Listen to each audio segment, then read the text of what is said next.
esto.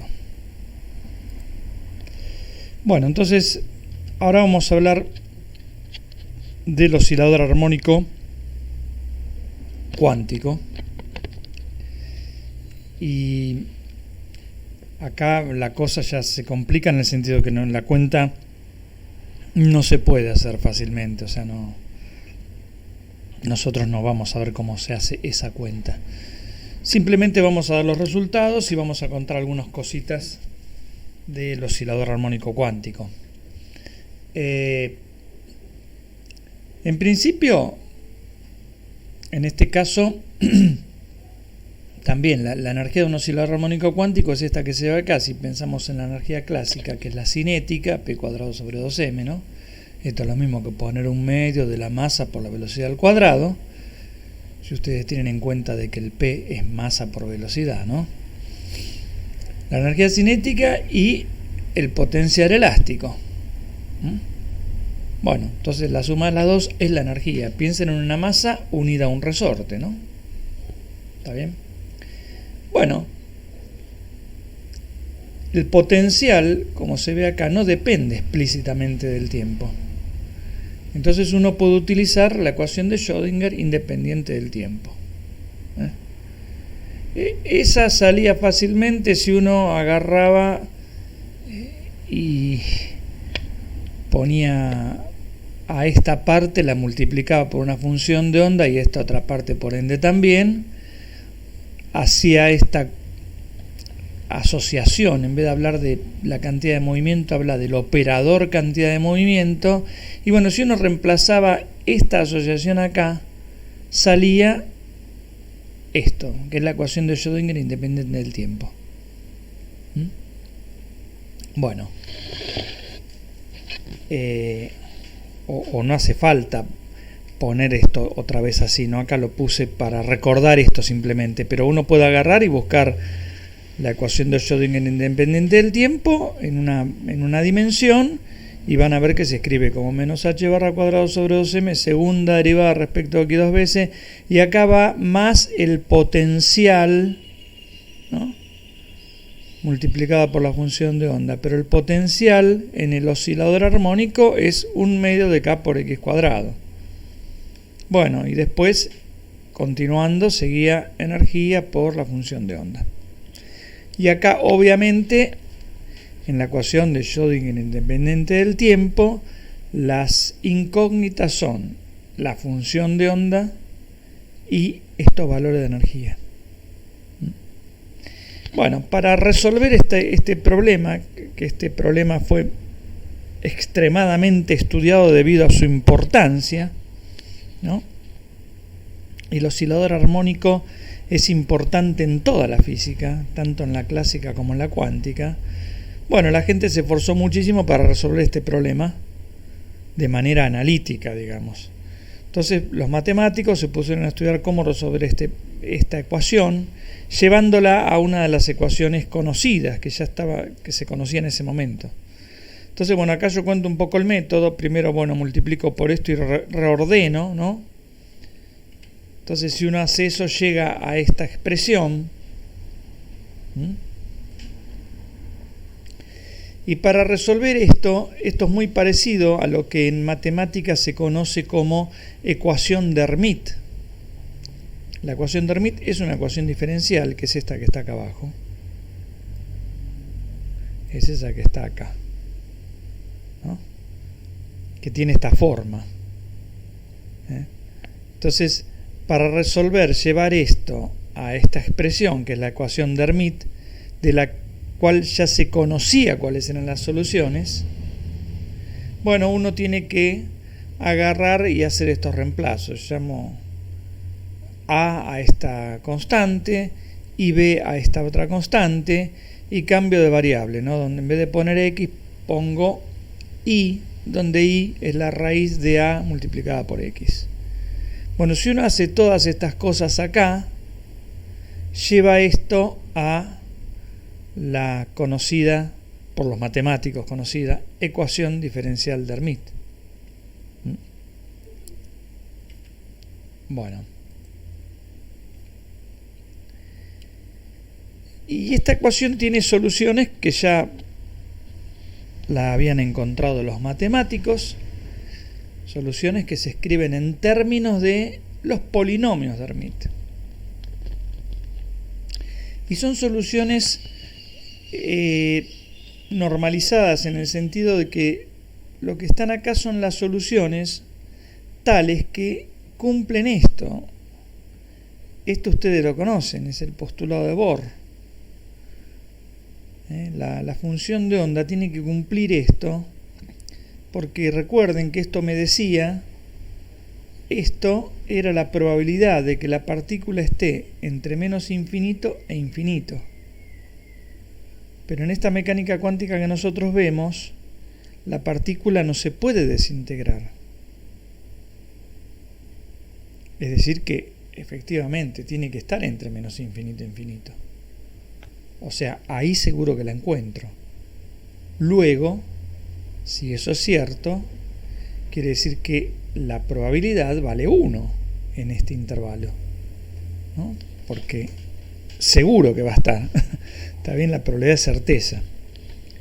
Bueno, entonces, cuando se resuelve el polinomio, la ecuación de Hermite, vuelvo atrás, cuando se resuelve esto en matemática, se obtienen funciones de onda, muchas, infinitas, hay una familia infinita de funciones, y acá lo que estoy diciendo es que de la familia infinita uno se queda solamente con aquellas que cumplen esta condición, porque estamos en física, no en matemática. O sea, la ecuación diferencial de Hermite tiene soluciones matemáticas que no tienen significado físico, obviamente. ¿No? Bueno, es como cuando uno resuelve en cinemática esos problemas de encuentro, resuelve ¿cómo se llama? La fórmula la resolvente y le da tiempo imaginario, ¿no? Obviamente tiempo imaginario es solución de la ecuación de grado 2, pero obviamente eso no tiene sentido físico en esa mecánica elemental que uno ve. Bueno, acá pasa parecido, ¿no? Entonces, estas funciones de onda se escriben así, de esta forma. Vuelvo a repetir, esto es un tema de matemática. Alguien, ustedes si quieren pueden buscar ecuación de Hermite y ahí va a estar contado cómo se resuelve la ecuación de Hermite. Bueno, esta es la solución donde estas h que están acá se denominan polinomios de Hermite. Son los polinomios de Hermite y lo que está entre paréntesis es la variable. O sea, esto sería el polinomio de la variable z, donde z es la raíz de 2πm, todo esto, ¿no? Algunos de esos polinomios de Hermite que están tabulados, también lo pueden buscar y lo van a encontrar en la literatura matemática, son estos que se ven acá. El h0, es decir, cuando n vale 0, porque acá en toda esta cuenta las funciones se van obteniendo haciendo variar el valor de n, ¿no? N puede valer 0 y obtendría phi 0, ¿no? Si n vale 1 obtengo otra solución posible, ¿no? O sea, cuando yo resuelvo el oscilador armónico, tengo infinitas soluciones. Lo que pasa es que cada una va a tener asociado un valor determinado de energía. Bueno, las soluciones, las funciones solución, se obtienen reemplazando acá donde dice hn los diferentes polinomios de Hermite, que están tabulados. Yo puse acá hasta el h2, pero hay una fórmula que es esta, que me permite encontrar cualquier polinomio, cualquiera sea el valor de n, utilizando esta fórmula, ¿no?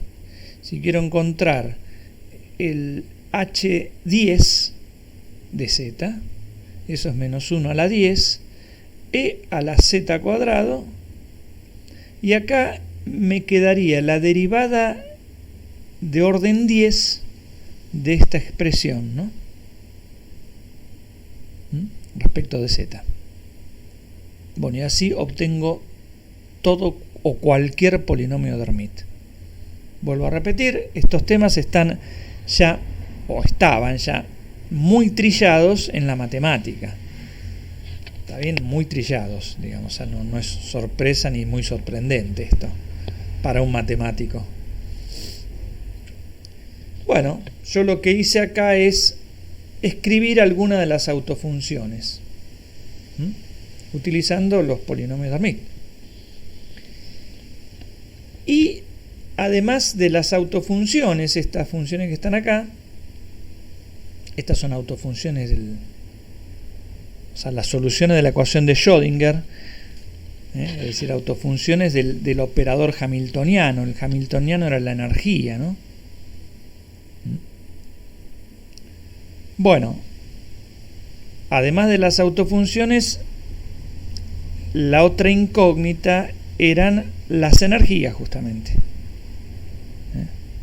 Y bueno, uno puede ver también desde la matemática que las soluciones para las energías son estas que están acá. Para cada n tengo un posible valor de energía. Bueno, si n vale 0, me queda que la energía del oscilador es la mitad de h nu, donde h es la constante de Planck y nu es la frecuencia, ¿no? La frecuencia del oscilador armónico, que era 1 sobre 2pi, la raíz cuadrada de k sobre la masa de lo que oscilaba.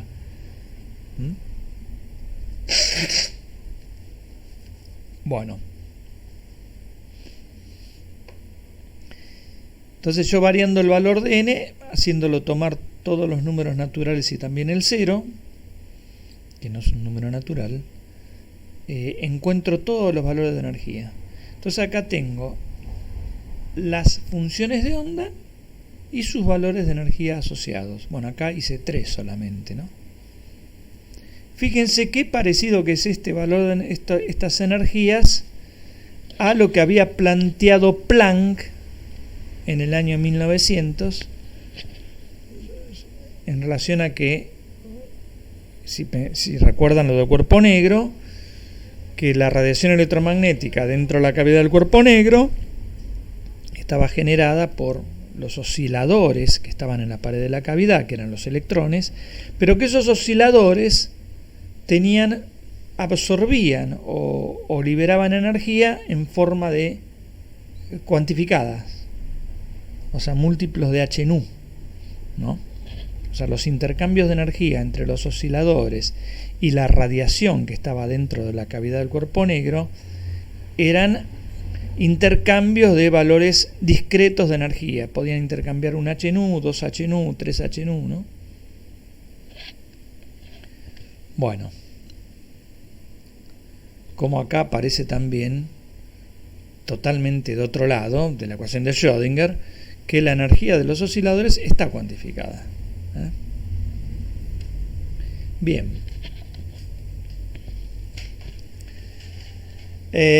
Fíjense una otra diferencia, a diferencia de lo que es un oscilador clásico, donde la energía no está cuantificada, porque la energía depende de la amplitud que yo le dé. Yo agarro la masa, por ejemplo, la masa acá está, cuando está quieta está acá en el 0, y yo la aprieto y la suelto, y bueno, va a ir así, ¿no? Va a ir y volver. La amplitud es esto, ¿no? Si yo la aplasto más, va a ir y volver también con mayor amplitud, pero en el oscilador clásico, la energía está relacionada con la amplitud, porque la energía de un oscilador clásico es 1/2 de K por la amplitud al cuadrado, en un oscilador clásico. En uno cuántico, no. ¿Cierto? Ya vimos la formulita anterior, ¿no? Es n más 1/2 multiplicado por h nu. Bueno, esa es una diferencia, obviamente. Pero hay otra diferencia también, que es, como decir, más sutil. En este oscilador que yo dibujé acá, la masa se mueve entre A y B, como yo les conté. Se mueve entre A y B, claro, cuando tiene esta energía. Cuando tiene esta energía, la masa puede moverse entre acá y acá. ¿no? Si tuviese menos energía, por ejemplo por acá abajo, y se movería, qué sé yo, entre acá y acá, ¿no? ¿Eh? Porque vuelvo a repetir, la energía que uno guarda en el oscilador depende de cuánto lo aplasta. Si en vez de llevarlo hasta A lo llevé más allá, bueno, puede viajar desde más allá y para el otro lado lo mismo. Caso clásico. Pero si ustedes dibujan la función de onda cuántica y la superponen con este dibujo, que es lo que yo intenté hacer acá, A y B son estas dos líneas, o sea, la partícula clásica se mueve entre A y B.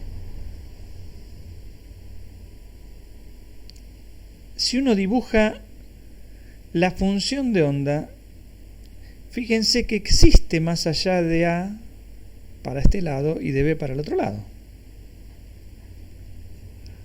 Así ya sea que el oscilador esté en la función de onda φ0 o en el otro estado φ1, φ0 tiene asociado una energía. La energía más baja en este caso, es decir, es el estado fundamental, se llama. El estado de más baja energía se llama el estado fundamental. Entonces ya sea que el oscilador esté en su estado fundamental, clásicamente puede ir entre A y B, pero cuánticamente, fíjense que la función de onda se extiende más allá de A y de B. Quiere decir que hay una probabilidad concreta de que la partícula ande por acá o por acá. Cosa que clásicamente ni por casualidad, ¿no? Si yo lo aprieto hasta acá, la masa, supongamos que sea ideal, ¿no? Porque si esto es el caso real, la amplitud se va gastando hasta que se detiene.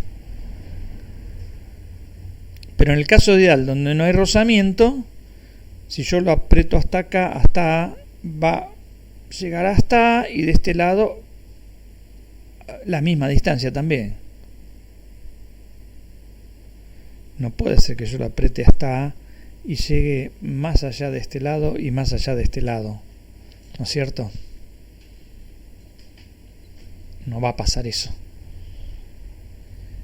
Pero en el caso clásico, la función de onda, ya sea que esté en el estado fundamental, en el primer estado o en el segundo estado, se extiende más allá de lo que podríamos llamar el límite clásico. La posición, el límite de la posición, ¿no?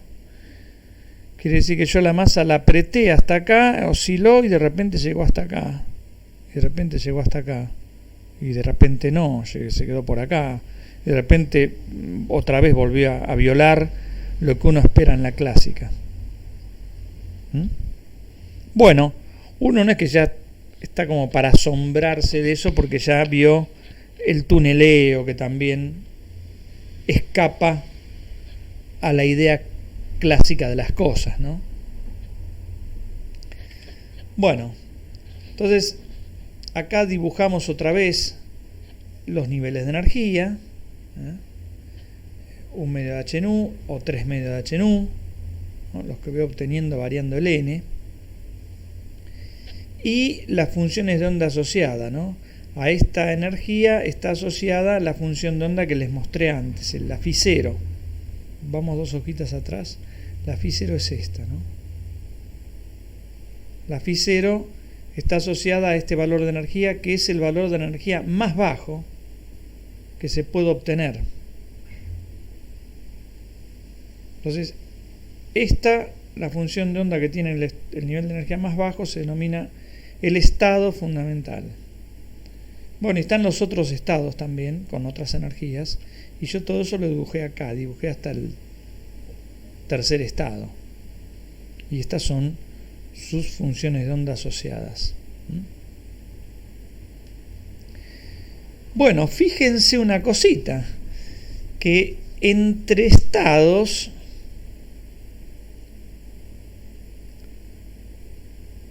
hay un salto energético de h nu,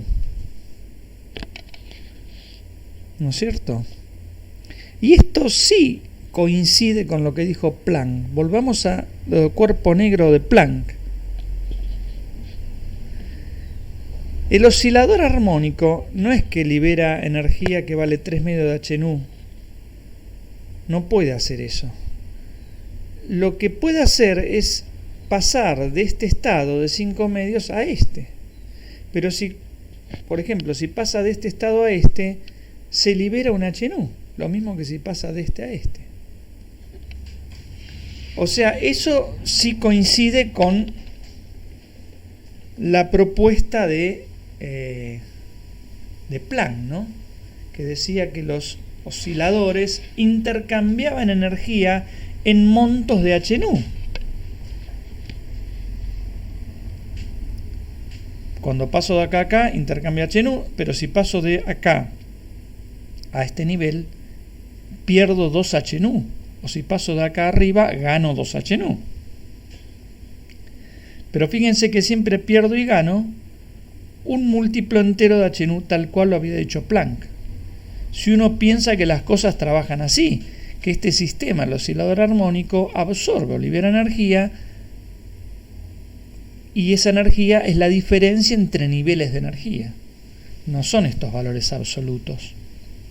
El oscilador armónico, la menor energía que tiene es esta. No puede pasar de este nivel acá abajo a no tener energía. Eso no lo puede hacer. Está bien, porque violaría esto, que esta es la menor energía. Y ya habíamos visto en mecánica cuántica que cuando una partícula estaba confinada a moverse en un espacio limitado, nosotros habíamos visto una partícula que se movía en un pozo de potencial infinito, o sea, entre dos paredes, por decirlo de alguna forma. Eso hacía misteriosamente que la energía no podía ser cero, que había un mínimo de energía distinto de cero, a diferencia de lo que ocurre en la mecánica clásica. Acá estamos en una situación parecida. El oscilador armónico se mueve entre dos extremos, o sea, su movimiento está acotado, está limitado. Bueno, está restringido. Debido a eso, en mecánica cuántica aparece este fenómeno nuevo que en clásica no aparece, que cuando el movimiento está limitado, la energía no puede valer cero. Y además aparece como cuantificada también. Bueno, y acá pasa lo mismo. Entonces, si yo considero que mi oscilador armónico absorbe o libera energía cambiando de niveles, se cumple lo que decía Planck, que el intercambio de energía se hacía en múltiplos de h nu. Claro que Planck llegó a eso de otra manera que no tiene absolutamente nada que ver con la ecuación de Schrödinger, porque no existía la ecuación de Schrödinger. Planck en 1900 y estamos en 1926, pasaron varios años más, ¿no? Bueno, en general uno puede ver que puede cuantificar cuál es la probabilidad de estar en la región prohibida cuando la partícula que oscila armónicamente está en su estado de más baja energía, o sea, está en el estado phi sub 0, donde la energía vale esto. El límite clásico es este que ven acá. Puedo ir desde raíz de h nu sobre k a menos raíz de h nu sobre k. Puedo moverme entre acá y acá, según la mecánica clásica, si yo le pongo esta energía.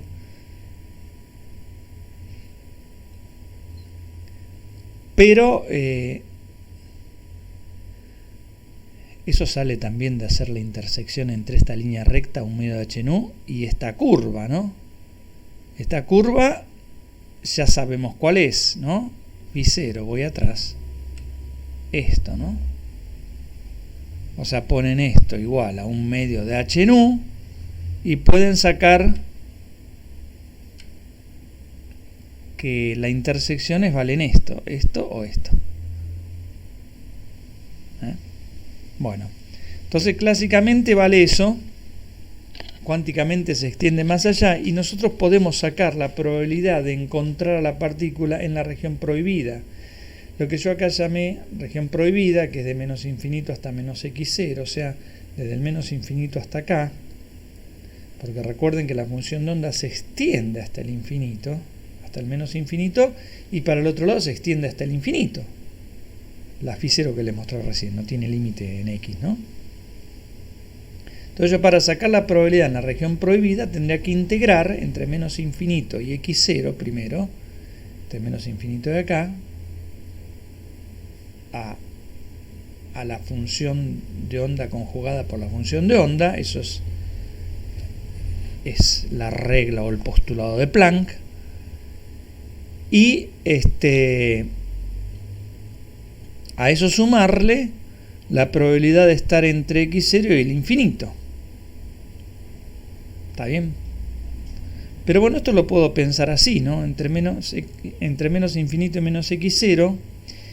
Acá poner entre menos x0 y x0, o sea, considerar esto, y después sumar lo otro, esta otra parte, y yo sé que si sumo la probabilidad acá, la de acá y la de acá, me tiene que dar 1, que es lo que yo puse acá, porque la partícula tiene que estar entre menos infinito e infinito. O sea, la probabilidad ahí es certeza de que va a estar. Entonces la probabilidad me tiene que dar 1. De esta manera puedo calcular la integral que a mí me interesa calcular, que es esta, ¿no? Que es este pedacito más este pedacito. Bueno, este pedacito más este pedacito lo puedo poner como 1 menos este pedacito, que es lo que yo puse acá. Donde, bueno, obviamente, acá va esa función que mostré recién, la phi0, ¿no? Bueno, si ustedes hacen esa cuenta, les da este número. O sea, tenemos el 15%, no es despreciable, no es para nada despreciable. Hay un 15% de probabilidad de encontrar a la masa oscilando fuera de la región clásica. O también se puede pensar que si la masa oscila durante, qué sé yo, 100 minutos, de esos 100 minutos oscila como lo manda la mecánica clásica, pero 15 minutos de esos 100 minutos podría estar en una región donde la mecánica clásica no puede predecir que esté ahí ni por casualidad. ¿Está bien? Ni por casualidad. Entonces, bueno, esto es otra diferencia entre el oscilador clásico y el cuántico, ¿no? Entonces, algunas observaciones que ya hicimos son esas, que la energía de punto cero. La energía de punto cero es la mínima energía. La mínima energía, voy a los niveles de energía otra vez, acá. Esta es la mínima energía. Esta es la siguiente, esta es la otra, ¿no? La mínima es esta. Hay una mínima energía que no es cero. En mecánica clásica puede ser cero esa mínima energía, ¿no? Yo tengo una masa unida a un resorte y dejo la masa quieta. Y chao, listo, la masa permanece quieta. Energía cero. Pero acá no.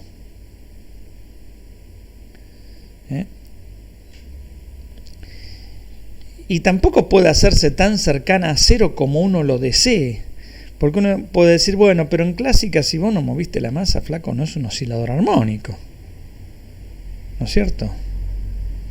Podría ser tramposo pensarlo así. Bueno, entonces yo, para dejarlos más conformes a ustedes, digo, bueno, muévanla un cachito. En física clásica ustedes la pueden mover un cachito tan chiquitito que su energía valga menos que el valor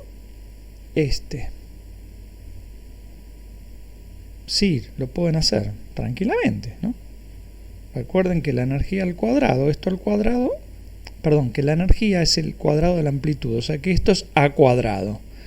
Entonces, lo que tengo que moverlo, el a, es la raíz de esto.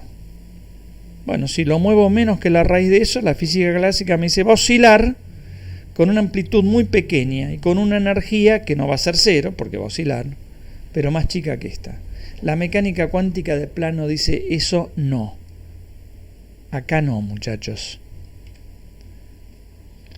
Acá oscila con esa energía ni más abajo, y si me voy más arriba oscila con el siguiente nivel, con la energía del siguiente nivel. Bueno, esto ya también lo dije, los saltos entre niveles corresponden a la cuantificación de Planck para el cuerpo negro, ¿no? Si uno piensa que esa absorción y emisión se da cuando el oscilador salta de un estado al otro. Bueno, pese a las diferencias, hay algo que el oscilador cuántico tiene parecido, así con muchísimas comillas, al oscilador clásico. Hay algo que tiene parecido al oscilador clásico, el cuántico. Y vamos a ver qué es. Si yo pienso en la probabilidad clásica, que la puedo definir de esta forma, como proporcional a 1 sobre la velocidad. Estoy pensando en la masa que se mueve atada al resorte. Y estoy diciendo la probabilidad de tener de estar a una distancia, por ejemplo, del origen o en alguna posición, depende de la inversamente de la velocidad. ¿Entienden por qué, no? Porque si voy muy rápido, supongamos que yo quiero calcular oscilador clásico. La masa, cuando pasa por el centro, por el equilibrio, por su posición de equilibrio, vamos un poquito al dibujito acá.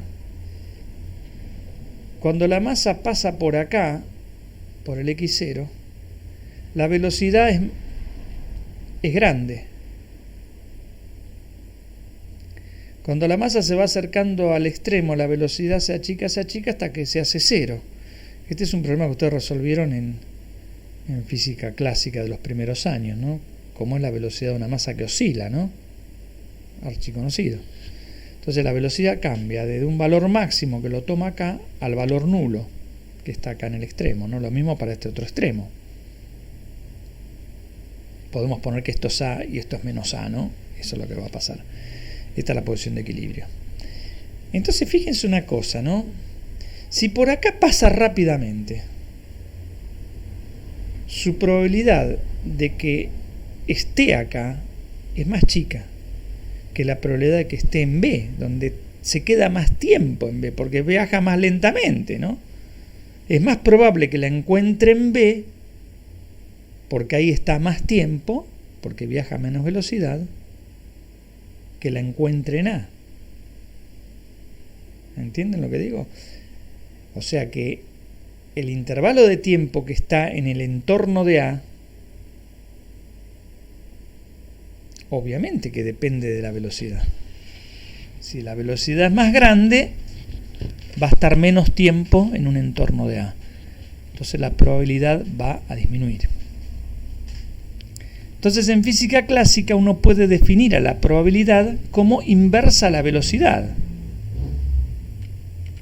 Vuelvo acá. Bueno, así como una constante dividido la velocidad, pongámoslo así. Así la puedo definir a la probabilidad clásica. Profe, una cosita.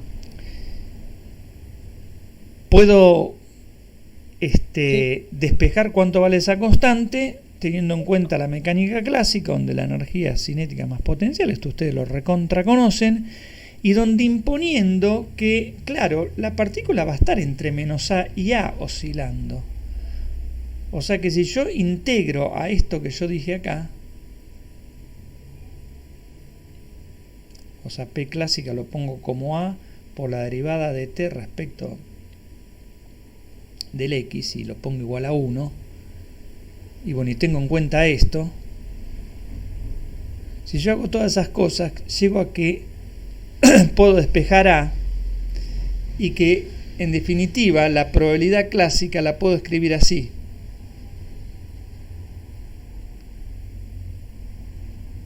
Despejando también, fíjense que esto es la inversa a la velocidad, ¿no?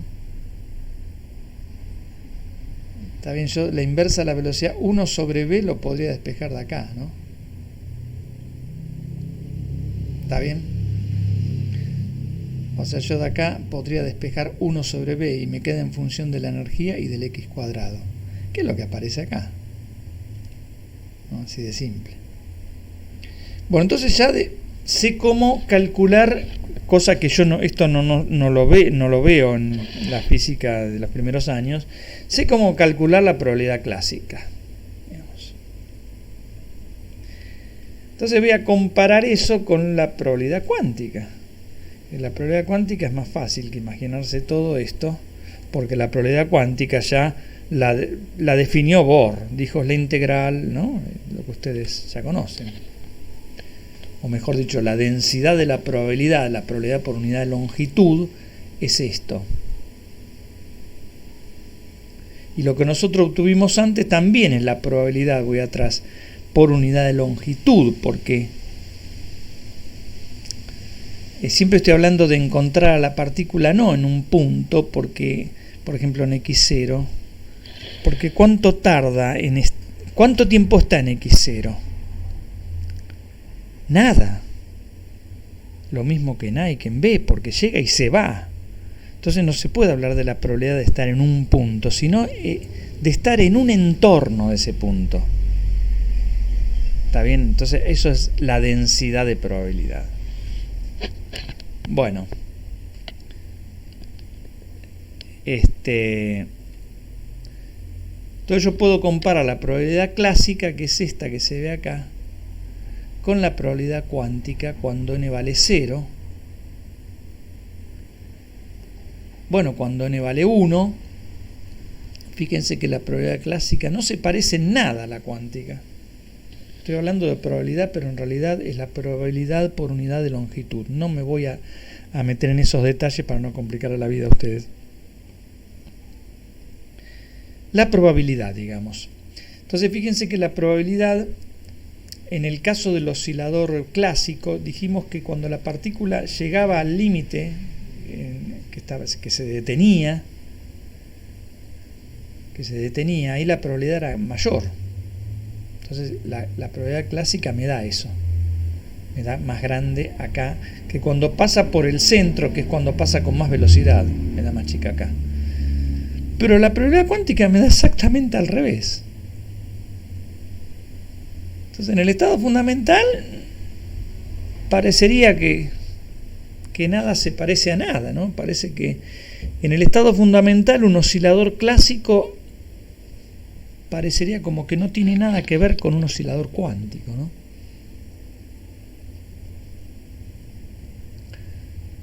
Yo cuento esto porque hay que acordarse que la mecánica clásica se supone que es un límite de la mecánica cuántica. ¿Está bien? Se supone que es un límite. Así como la mecánica newtoniana es un límite de la teoría de la relatividad especial. Cuando las velocidades son bajas, todo se traduce a la teoría newtoniana. O sea, uno pasa de las transformaciones de Lorentz a la de Galileo. Ya está, y eso es clarísimo. Pero acá uno está viendo un ejemplo donde aparentemente, ¿cómo hago para con esta curva sea parecida a esta, ¿no? Una la que pronostica la cuántica y la otra la que pronostica la clásica. Bueno, aparentemente no hay ningún parecido. Pero si va incrementándose el valor de energía, o sea, si incremento el n, ¿no? N igual 1, todavía no se parece en nada esto con esto, n igual 2, n igual 3, fíjense que n igual 10, si yo sigo subiendo el valor de n, este pianito se va pegando a lo que predice la cuántica, salvo en los extremos. O sea, acá donde hay, como decir, un tuneleo, la partícula llegó a una región prohibida. Bueno, eso tan mal no está, porque podría entonces uno pensar que existe un límite cuántico. No quiere decir que, como la cuántica contiene a la clásica, y no al revés, puede pasar que haya fenómenos que sean netamente cuánticos. Es decir, uno no tiene que encontrar semejanza en todo el camino. De acá para acá, esto clásicamente nunca puede pasar, que la partícula entre en una zona prohibida. Bueno, es un efecto netamente cuántico. Pero bueno, de acá, entre acá y acá, bueno, por ahí se va apareciendo esta curva clásica con muchas ganas, uno puede decir que se va pareciendo a la curva cuántica, ¿no? Aunque esta oscila y llega a cero, cuando esta nunca lo hace, ¿no? Entonces, a altas energías, como suele pasar siempre, cuando las energías son altas y la clásica arroja resultados, algunas cosas parecidas a la mecánica cuántica. Eso es lo que estamos diciendo. Bueno,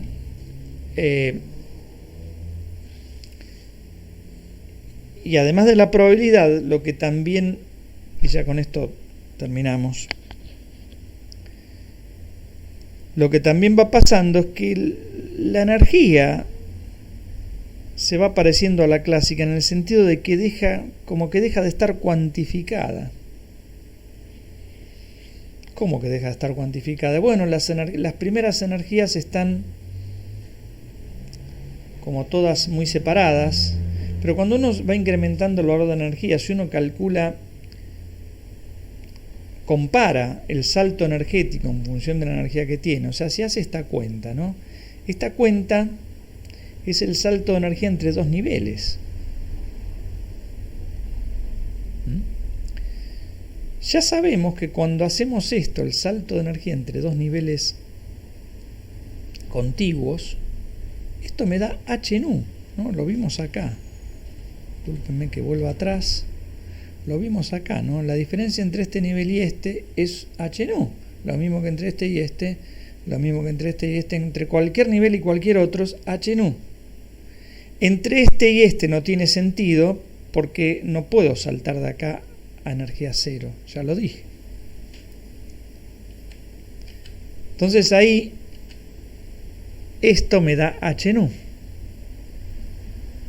Pero esto que está acá abajo me da H nu por n más un medio, la energía, ¿no?, del oscilador armónico. Si hacen H nu dividido H nu por n más un medio, me queda 1 sobre n más un medio.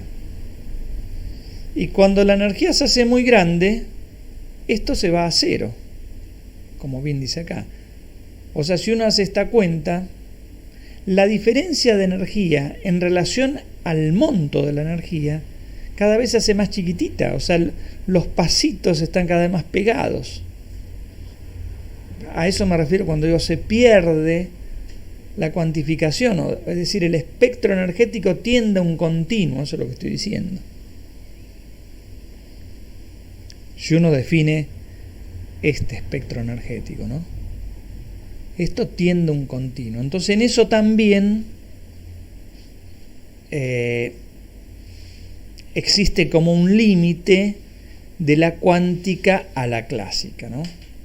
Para energías muy altas, como vimos cuando vimos la probabilidad recién, con n son grandes, cuando las energías son altas, también este espectro se va al continuo. En mecánica clásica los niveles, no existen niveles de energía en mecánica clásica, la energía es un continuo. Entonces en eso también se parecen. Bueno, hemos concluido con el oscilador armónico. Como les dije antes, no esperan resolver el polinomio Hermite, porque eso es todo. Bueno, si lo quieren hacer, lo pueden hacer. Hay mucho escrito sobre eso. Pero lo importante es conocer estas cosas que son de la física. Bueno, detenemos acá la grabación y la